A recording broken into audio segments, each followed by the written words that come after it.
please remember to leave a like, a comment, share the video about, and if you haven't already, subscribe. Thank you.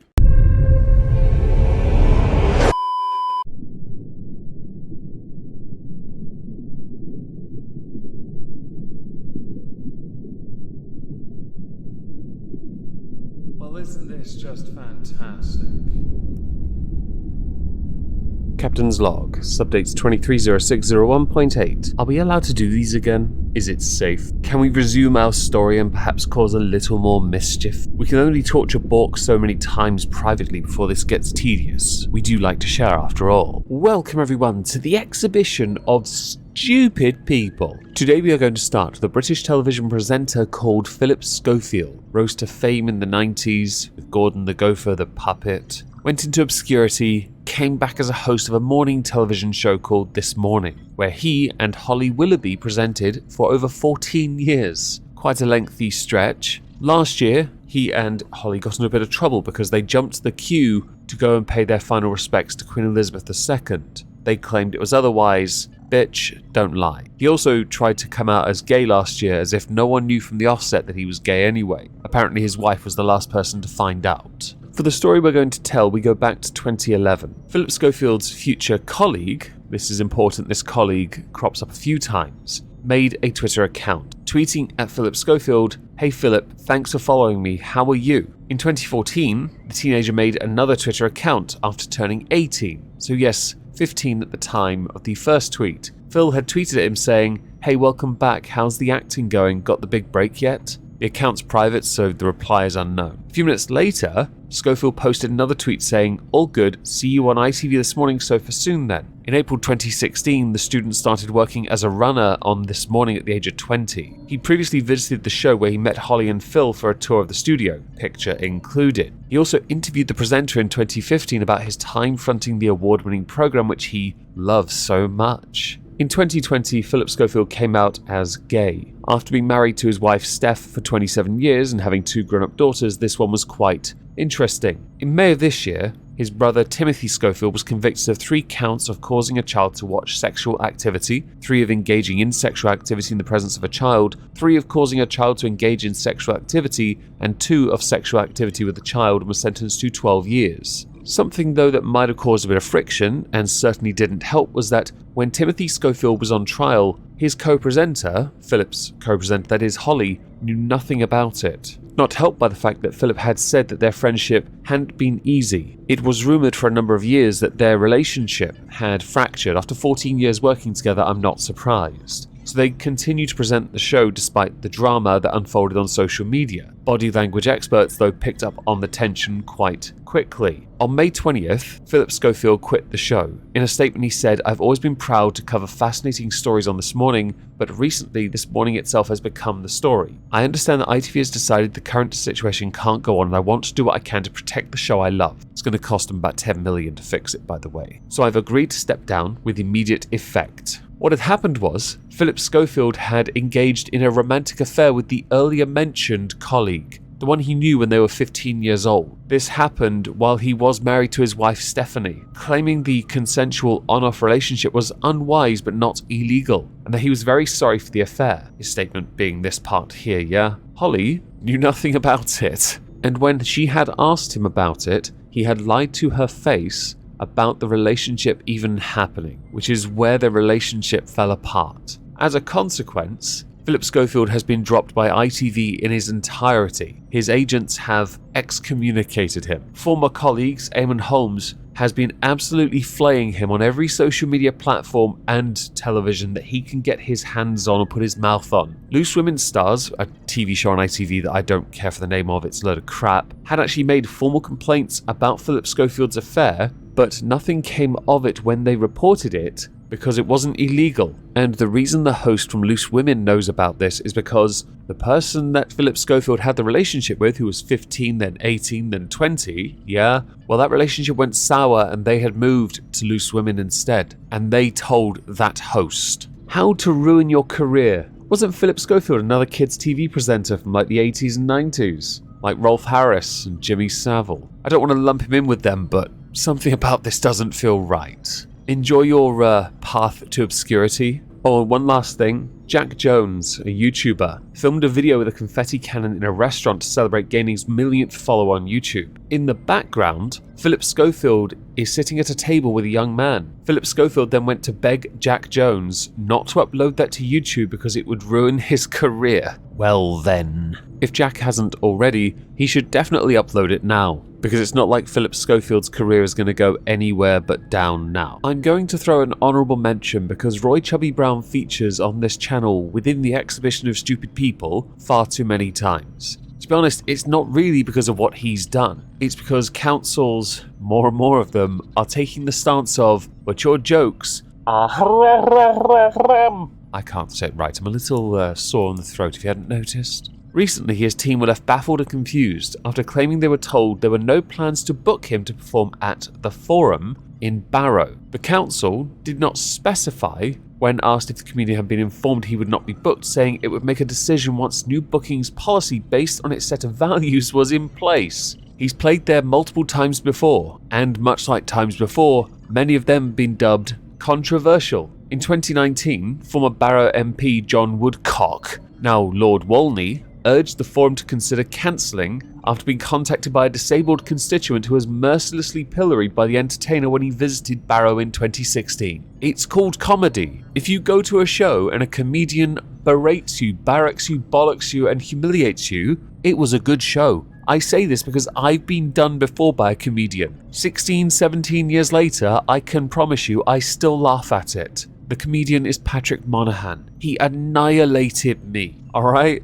I deserved it. It was hilarious. If you can't handle that, that doesn't mean they shouldn't be allowed to perform. The fact you're disabled means sod all. Roy Chubby Brown still sells out venues, and this attention makes more people want to go and see him perform. I've watched his live shows, they're not for me, but I'm not going to deny others the opportunity to watch them by going, no thank you. So moving on, Just Stop Oil, proving their middle class credentials to a T here. This is going to be fun. At a Premiership final between Sale and Saracens, Just Stop Oil activists, which included an Essex construction worker and a Bristol GP, why that matters I don't know, invaded the pitch at Twickenham, the most famous rugby pitch in the world. Burly rugby players, along with security staff, took them away. Now I should point out, as if it's not posh to invade a rugby pitch, you're invading it with rugby players who are leagues above in size, strength, and stamina of anyone from Just Stop Oil. If you get tackled by a rugby player,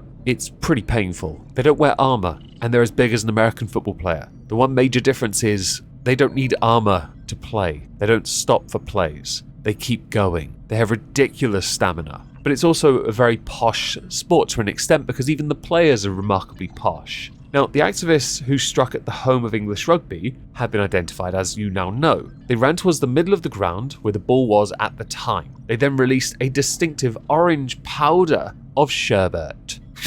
Activists also unleashed this same crap at the Chelsea Flower Show, another really posh event. It's not long after the World Snooker Championships. How middle class are you? You're not appealing to the middle class anymore. You don't appeal to the working class. Are you going to go to the upper class next, many of whom are funding you? And just for the sake of context, here's one rugby player holding on to one of the activists. They be tiny compared to him. Another one being carried off by security, and I think a few fans as well. Understandably, the game had to be stopped for a time. This was also the final game for Jono Ross, the Sale Sharks captain, and he had to be stopped from physically engaging with one of the protesters. You don't want him engaging with you, I promise you that. You are not going to get the government to act if you're going to invade a rugby pitch. You've bought a ticket to be there, you morons. But don't worry, let's carry on. You see, I saw this on my phone. I'm a liberal and a cyclist, and I hate you. As if it wasn't embarrassing enough when the police literally stand in front of protesters sitting in the road and say, if you need anything, we'll get it for you. Which, by the way, we'll cover tomorrow in This Week at Twitter because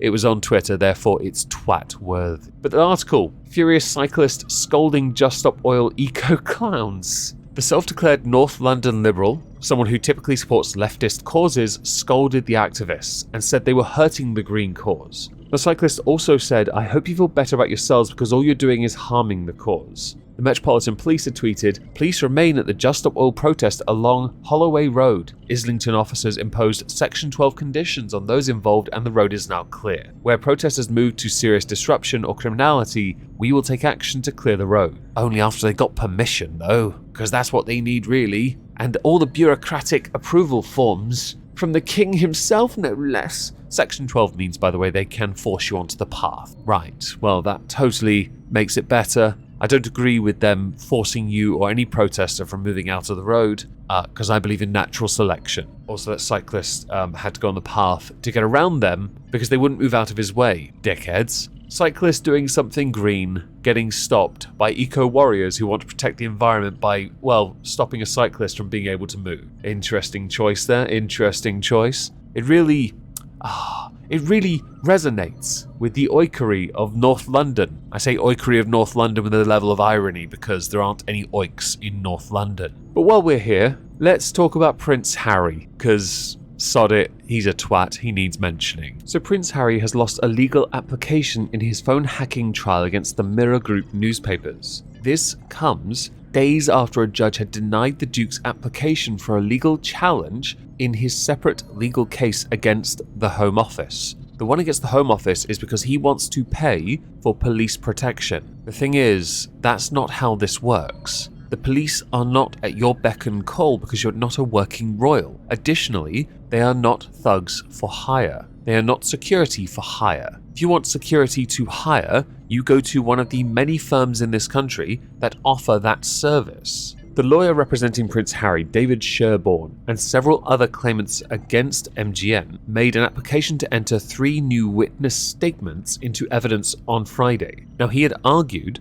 the evidence is important, and there was a good reason why the statements had not been provided sooner. This was rejected by Mr. Justice Fancourt, who had said it comes very late and requires a degree of investigation on the part of the defendant in order to be able to deal with it. There's a point to that. Bringing in evidence late after it hadn't been agreed upon by both sides to use it in the first place indicates either you got it later on when the trial was ongoing, or you were intentionally trying to hamstring the defendant. And this is fairly obvious because the witnesses all came forward since the trial began on May the 10th. David Sherborne had argued this was due to claims put forward on the publisher's behalf they believed untrue. Mr. Justice Fancourt had said, "I do not consider it would be in the interest of fairness of the trial as a whole that this new evidence be admitted at such a late stage. This civil trial has just finished its 3rd week and will return again in June. That is when Prince Harry is expected to give evidence in the trial." Now, with this trial, I don't actually know who's in the right or wrong. I just want to highlight it as, on the face of it, a really crap tactic used by Harry's lawyer to try and introduce new evidence. That's not how the system works, and he would have surely known this. To try and sway it because, oh, but more voices came out, is a dangerous area to traverse because it would then push the trial back even further. In the interests of justice, yeah, that's not how it works. Each one would take time to investigate, corroborate, gather enough evidence from both sides. It's time wasting, basically. That does reek a little of desperation. So let's now move on to Cleopatra, the Netflix show that's gotten a lot of crap. More crap coming, by the way. You're gonna love it. The director of the Queen Cleopatra documentary, not the correct word for it, Tina Garavi, has responded to the backlash and outrage her film has caused, addressing Egypt's discontent. In an interview that Garavi conducted with Variety magazine, she confirmed that she was faced with the violent outrage after choosing black actress Adele James to play the character of Cleopatra in the series. Most of the worst reactions were from Egyptians, which she questioned as they themselves are Africans. Quote, "While shooting, I became the target of a huge online hate campaign. Egyptians accused me of blackwashing and stealing their history. Some threatened to ruin my career, which I wanted to tell them was laughable. I was ruining it very well for myself, thank you very much." In response to accusations, Garavi explained that the industry has been working to correct the course of whitewashing attempts and give current and future generations a more diverse image of history. Quote, "We need to liberate our imaginations and boldly create a world in which we can explore our historical figures without fearing the complexity that comes with their depiction. I am proud to stand with Queen Cleopatra, a reimagined Cleopatra. Yes, because she's Greek and therefore not African. And with the team that made this, we reimagined a world over 2,000 years ago that once there was an exceptional woman who ruled. While there is speculation of her lineage, the majority of historians agree she is Greek, i.e. Macedonian. Others say Persian, but no, still not African. And you might want to try and say, oh, but it's because of the whitewashing we had to act. But it's Egypt that have clapped back. This crap does not work on them, and it won't do. Don't try and preach on a high horse about whitewashing or blackwashing, yeah? In an area of the world where they don't give a crap about it. They want you to honor their culture, honor their history, respect it. Don't take a shit on it. Don't try and revise it with your docudrama. You are trying to act high and mighty about the very thing you do not understand. And you don't respect while claiming to want to respect it for other generations to appreciate it. But by doing it, you are revising history, so younger people are going to see it and think, so that's what Cleopatra looked like? No, they're going to question it as well and say, why did you cast somebody that isn't Greek or Persian?